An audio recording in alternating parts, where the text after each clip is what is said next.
Hi everyone, welcome back to another video from Tech Basics. In this video, we will be learning how to cancel Victoria's Secret credit card. To cancel your Victoria's Secret credit card, the first thing you'll need to do is to open up a web browser and then go to the URL box and type in victoriassecret.com.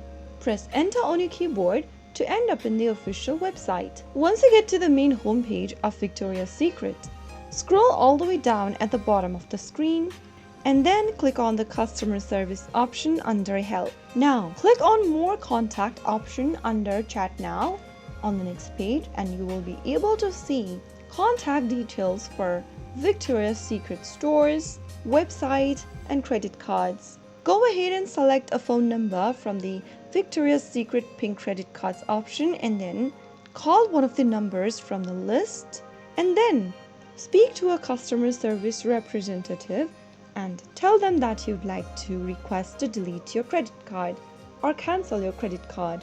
They will then follow you through the steps and you will then be able to complete your request. So that's how you can easily cancel your credit card for Victoria's Secret.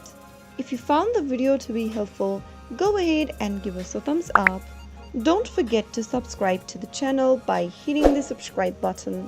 Press the bell icon so that you'll never miss another upcoming upload from us.